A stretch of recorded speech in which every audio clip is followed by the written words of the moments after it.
everybody, welcome back to the Health Shop and the Health Show located here at White Oaks. Sorry, Steph, I missed your last episode with the shaved butter. Great episode. I watched it. It was good. I was stuck at a call and I finished my call, which is almost 2 weeks later, so I'm ready to rock and roll. Okay.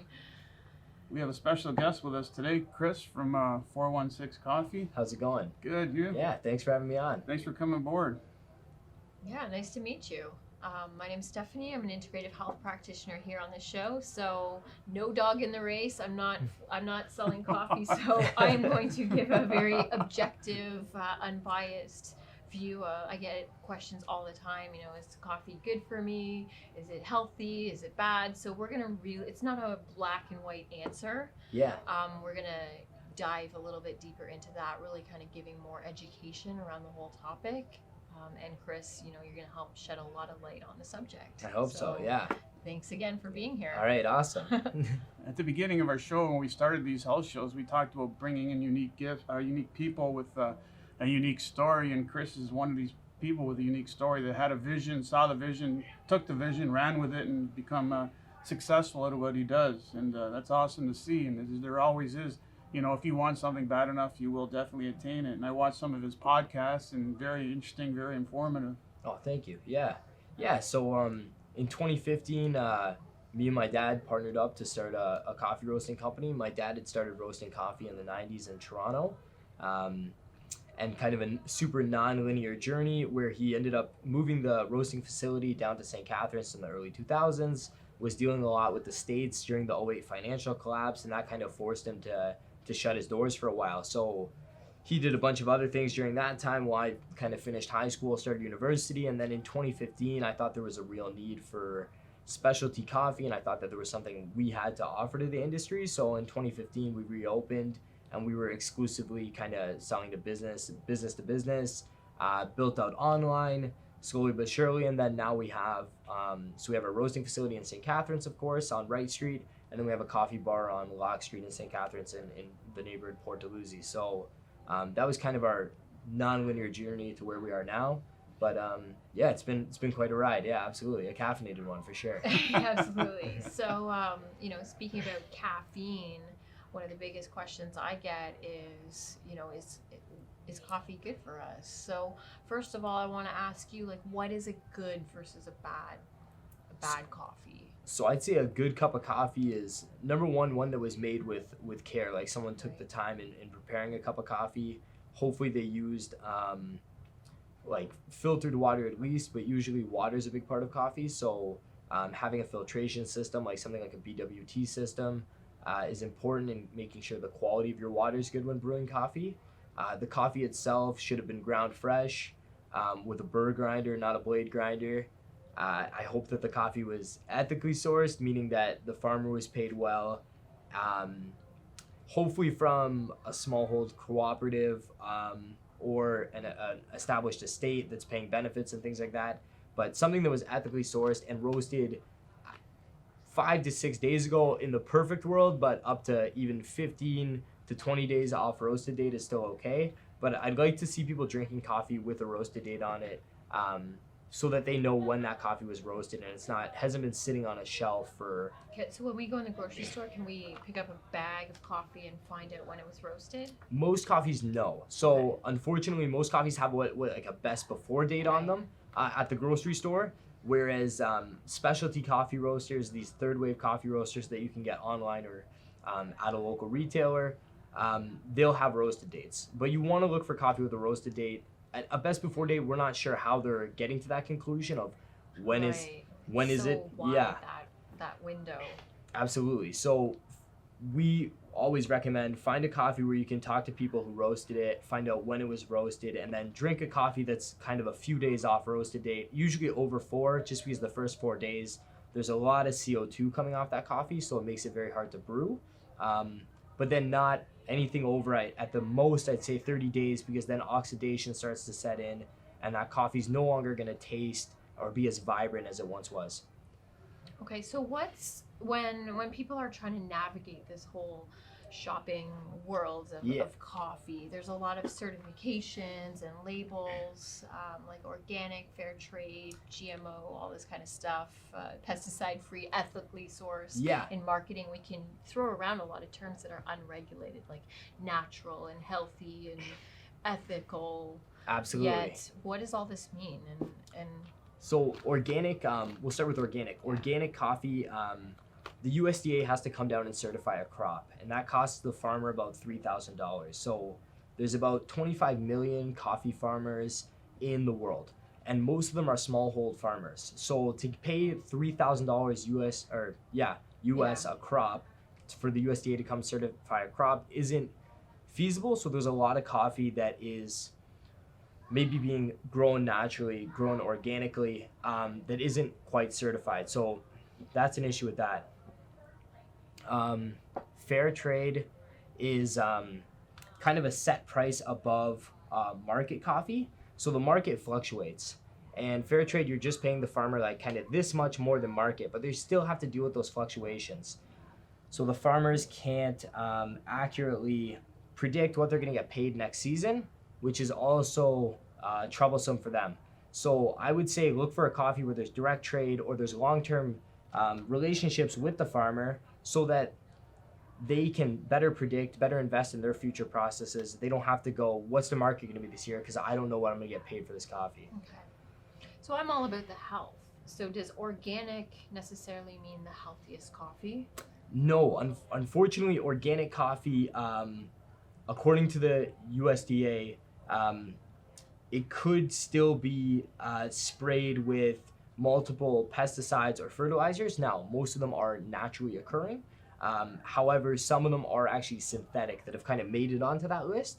So I would say if you really want a coffee that is going to be completely pesticide free, look for an African coffee, probably from Ethiopia, that is going to be a forest varietal. So look for Okay. something like the Interesting. Sheka forest coffee. Yeah. This is where coffee is growing completely wildly, and then it's handpicked by a cooperative or a group of people that manages that forest, and you have a coffee that comes in contact with no chemicals, grows wildly in this forest. Okay.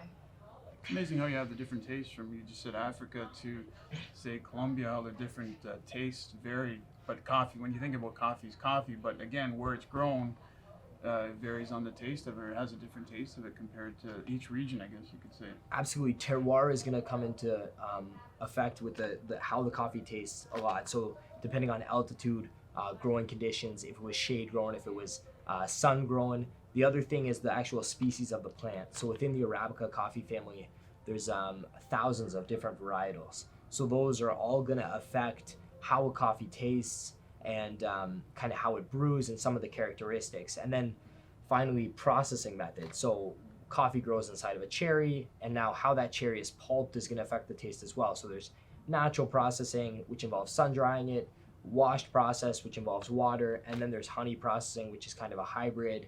And now we're even experimenting with fermentation process, which use yeast and things like that. So Wow.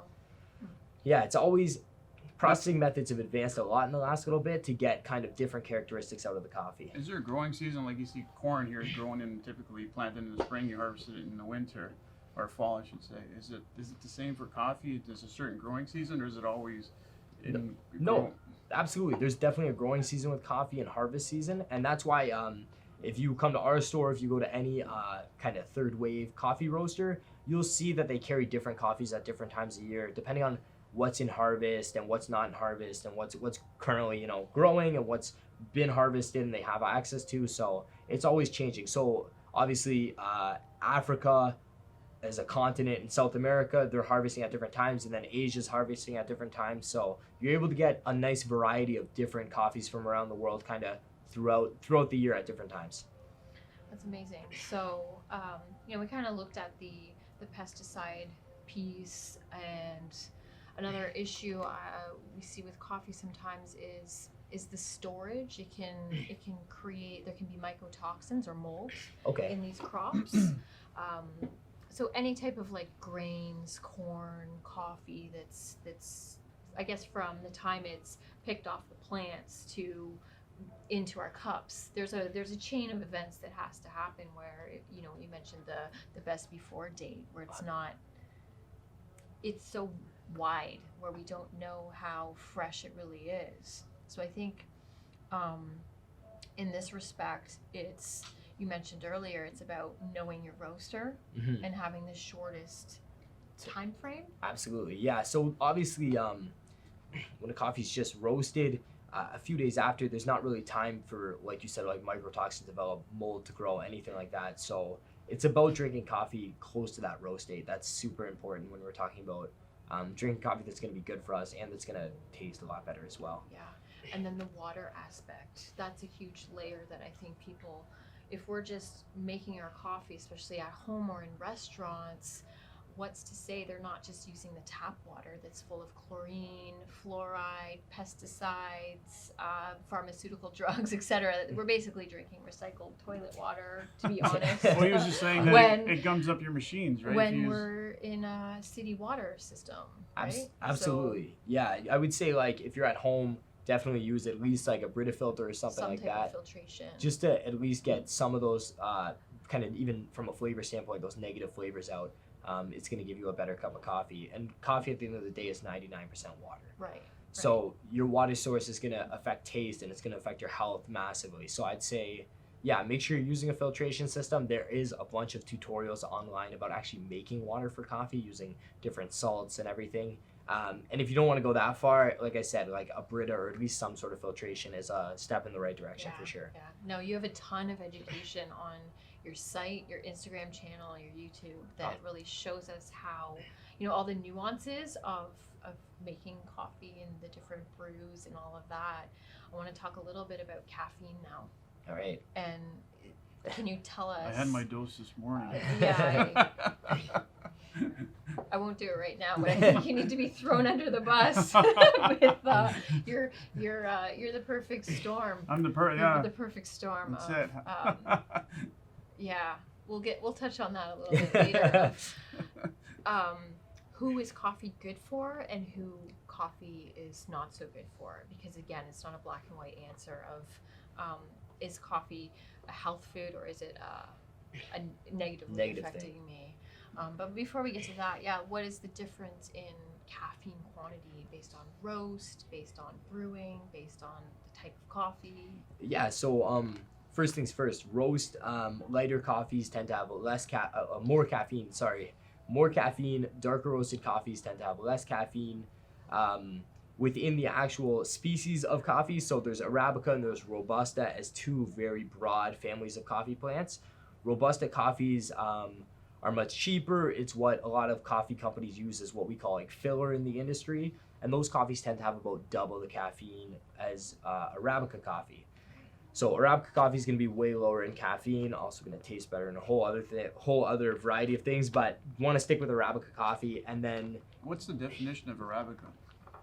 It's just a whole different family of plants. Okay. So it refers to the plant then? Yeah, it's a broad family name, and then within Arabica, there's Bourbon, Caturra, SL28, SL34, all these different varieties of the Arabica coffee plant.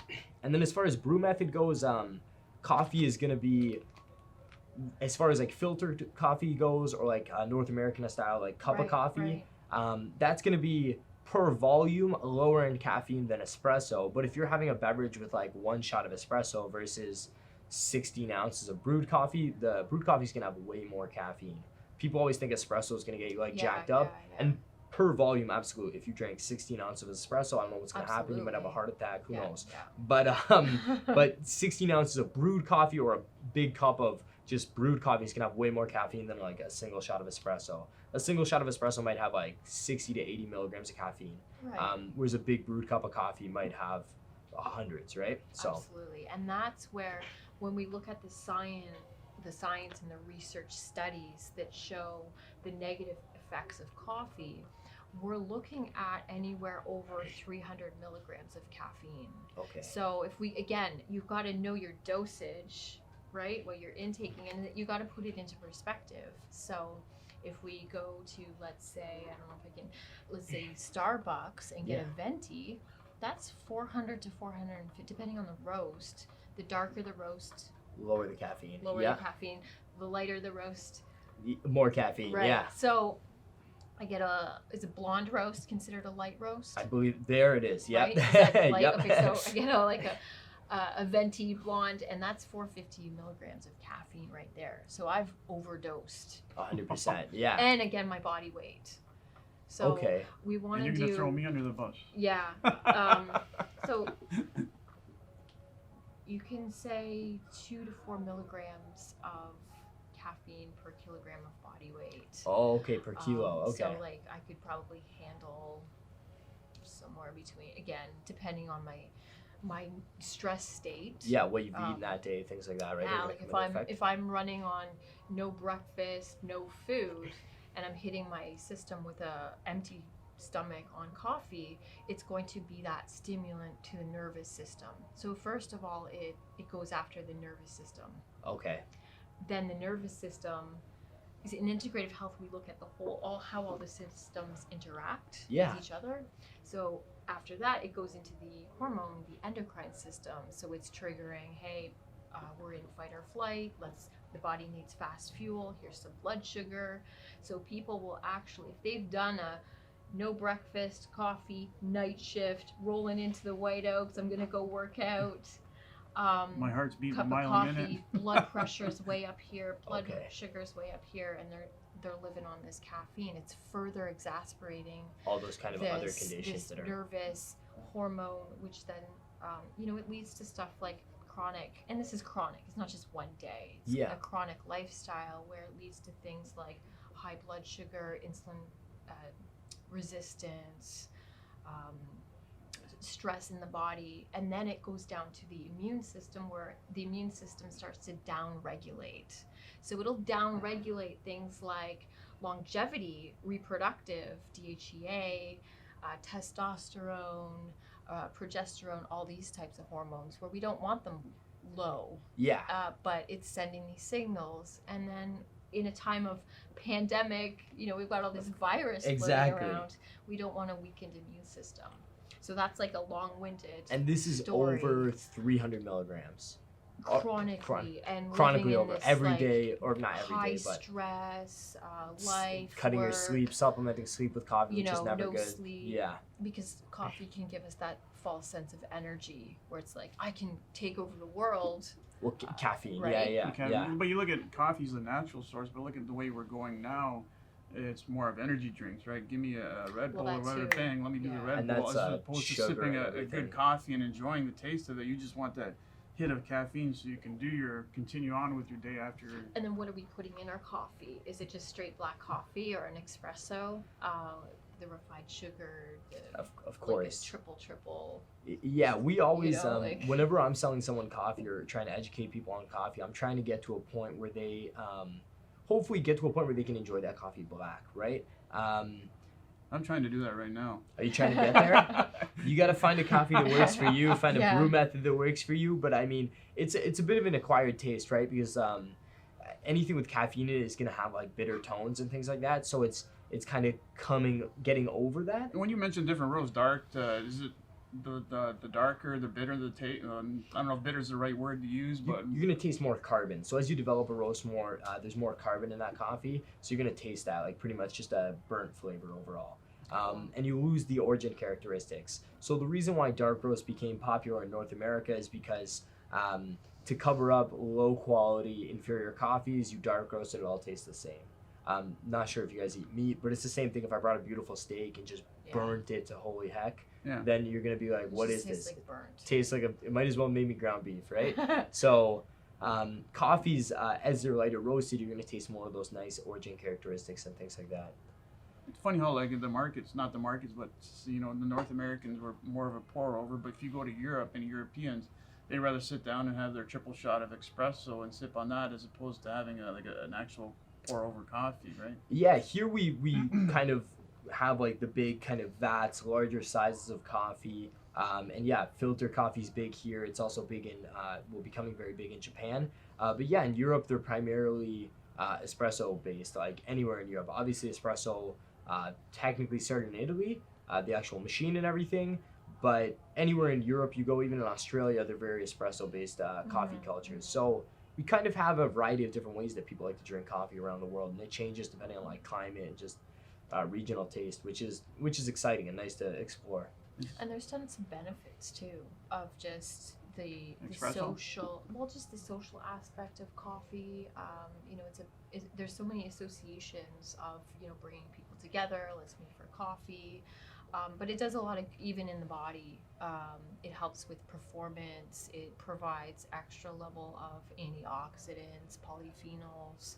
So if somebody is like, if I've got an athlete and they're like really working out hard in the gym and a lot of oxidative stress in the body and they're eating a highly processed diet, some of those teas and coffees are actually a good thing because it's providing a little more of that micronutrition with antioxidants and polyphenols. I'd like to say, you know, get more fruits and vegetables in there. Get more whole foods, yeah. So you get them a bulletproof Coffees and coffee. teas help with that, and neurotransmitters too. It helps with brain function long term. It's that nice. There's a reason why we feel happy after a cup of coffee, because it is that spike in dopamine. It increases serotonin 26 to 33%. Okay. Wow, I didn't know that. Absolutely, and acetylcholine too, which is long term. Think of Alzheimer's disease as the degradation of the brain, where that neurotransmitter helps with that. Okay. And as soon as I start to say that, people, oh, good thing, too much of a good thing, but it's balance. It's right? so it's similar to Always like healthy balance. any vitamin, I guess. Then where like, yeah, it's good up until it's not good, where you're taking too much. Absolutely. Vitamin D. So if I have a client come in and they're asking me about like the healthiest way to maybe drink coffee in their life, what would you say? Not from like an actual beans and brewing perspective, but like as far as a consumption perspective. Well, like, number one, it's having that assessment. There's different body types, so know your dosage. It goes back to that. It's so you're in terms of your body weight and your overall stress response. So people with anxiety, panic, nervous, sometimes people can't have coffee. They can't do caffeine at all. yeah. Okay. For these reasons, even the slightest amount of caffeine will set them into Puts a them panic over. attack. Yeah.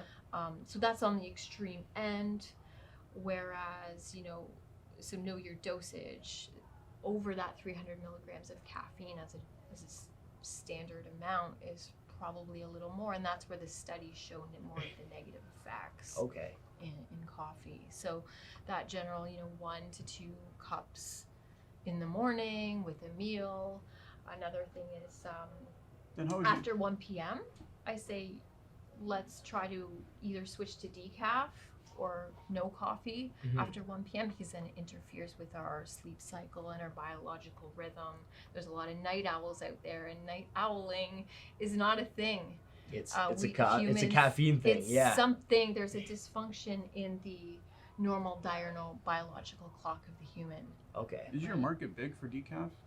I guess. It's definitely big, and it's definitely growing. I think to what you said, I think a lot of people are aware of caffeine causing some maybe negative side effects in their body personally, like we were talking about with anxiety or panic. So I do we do have some Swiss water processed decaf, which is great, and people really enjoy it, and it's still kind Swiss of water. yeah. So within decaf, there's a few different processing methods, but Swiss water process is kind of the one that's looked at as very natural because it's very much just a water-based process to remove caffeine from the coffee.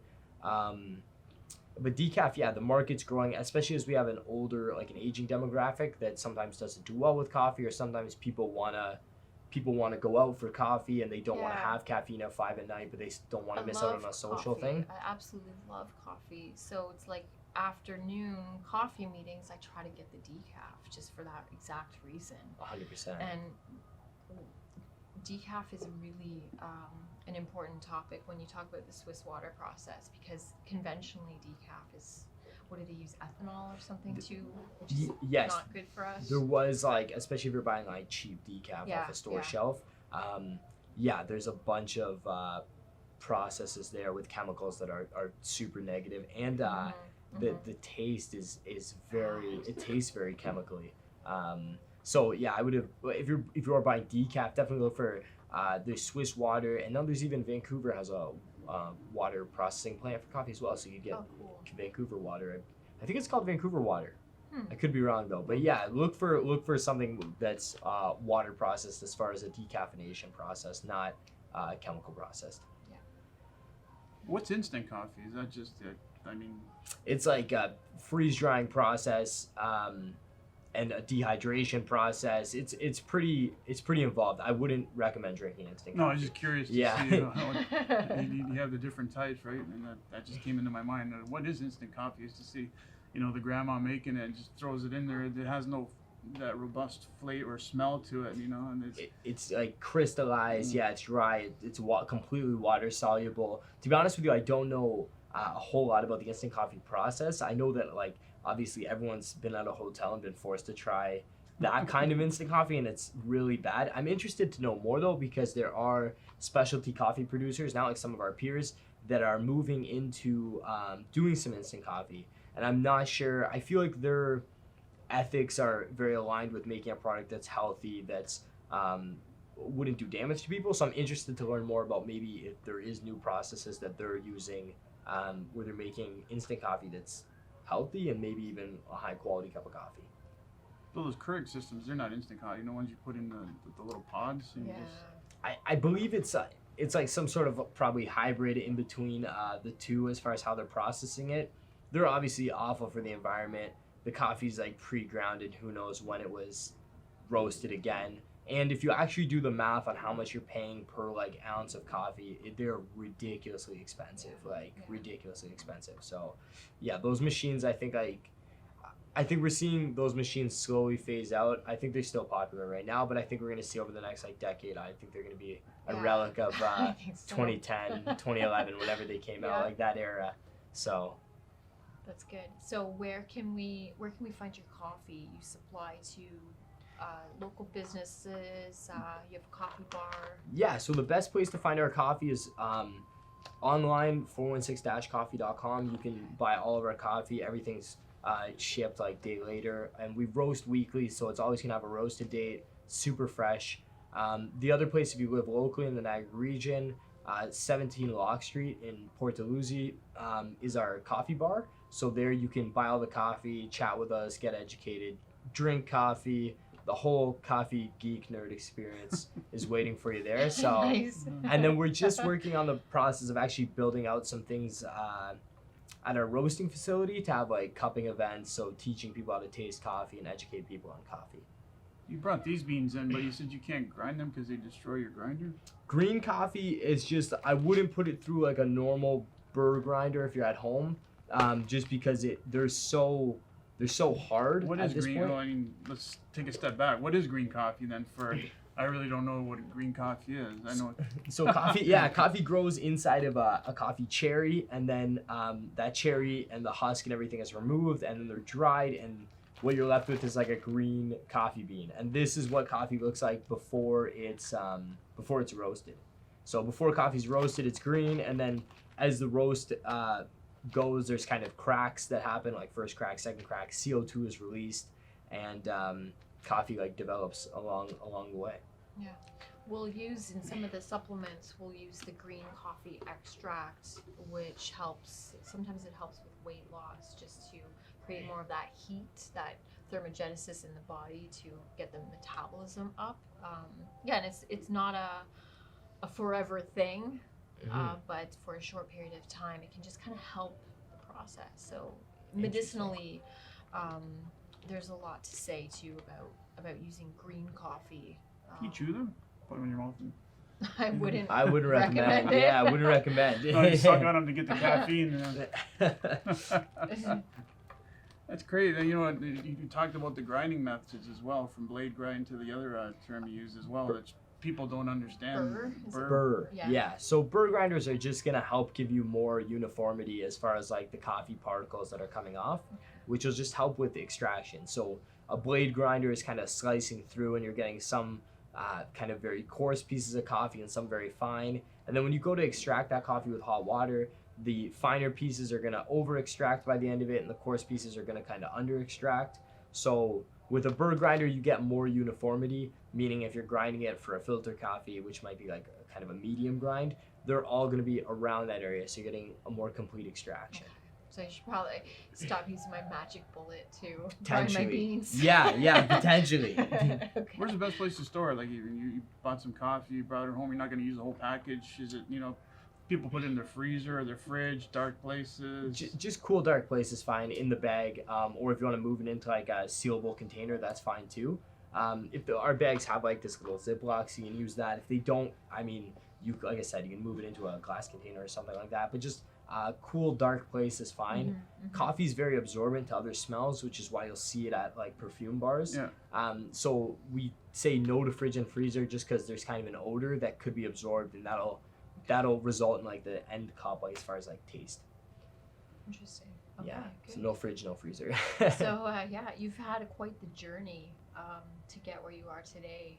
It hasn't been that straight line No. of success between your father, the financial the crash in the 08, Yeah. and then coming here you are today with this new improved coffee business. It's fantastic. And Perseverance. you provide a lot of education on your site, and that's so much value because really we don't know. We're just kind of navigating this world of trying to do our best, but it's what I say, it's always about knowing better, doing better. So Absolutely, this is part yeah. of we share the same values in just educating and teaching people about the best way they can do coffee and source coffee. Absolutely, yeah. Thank you. Yeah. Well, thank you guys. Yeah. Thanks for coming on the show. Very inspirational. We're gonna go have our cup of coffee now because it's Absolutely. not 1 o'clock yet, so I can have Yeah. another That's cup. it. And then you're cut off. And then I'm cut off. Then we gotta switch to decaf. That's it. Yeah, have some food. Anyways, thanks for tuning in. Thanks again, Chris. Thank you guys Great for story, having and us. look forward to the coffee tasting and more relationship we can develop. Awesome. Thank you Yeah, guys. thanks for coming on. Take care, guys. Bye. Bye.